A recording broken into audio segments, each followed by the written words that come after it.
പഞ്ചാബിൻ്റെ മുഖ്യമന്ത്രി ഭഗത് സിംഗ് മാൻ, കാരണം ഇയാളെക്കാളും വലിയ കളരാ, അയാൾ എന്ത് ചെയ്തു? അമിത്ഷായുമായിട്ട് കാര്യങ്ങൾ ഡിസ്കഷൻ സ്റ്റാർട്ട് ചെയ്തു.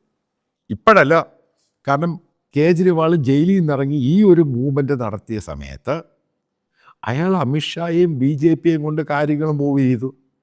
ഇൻ കേസ് അയാളുടെ കൂട്ടത്തിലുള്ള MLA-മാർ ഇയാളെ മാറ്റുകയാണെങ്കിൽ കാരണം ഇയാൾക്ക് മാറാൻ താല്പര്യമില്ല. കേന്ദ്രത്തിൻ്റെ ഗവർണറാണ് ഉള്ളത്, കേന്ദ്രം ഭരിക്കുന്ന BJP ആണ്. അയാളൊരു മൂവ്മെൻറ്റ് നടത്തി. ഈ മൂവ്മെൻറ്റിൻ്റെ അകത്ത് നേരത്തെ വളരെയധികം പേര് കേജ്രിവാളിനെ മുഖ്യമന്ത്രി ആക്കണം താല്പര്യമുള്ളവരുണ്ടായിരുന്നു. കേജ്രിവാൾ തോറ്റു കഴിഞ്ഞപ്പോൾ കുറച്ച് പേരൊക്കെ മാറി, ഇപ്പം 30 പേരേ ഉള്ളൂ. കാരണം മാൻ മാറണമെന്ന് പറയുന്നയാൾ, ബാക്കിയുള്ളവർ മാൻ നിൽക്കണം. ഇതാണ് സ്ഥിതി. അവിടെ കോൺഗ്രസ്സിനാണ് അവിടെ 2ാം സ്ഥാനം. അപ്പോൾ കോൺഗ്രസ് എന്ന് പറയുന്നത് വളരെ നോക്കിക്കളിക്കുകയാണ് ഗെയിം.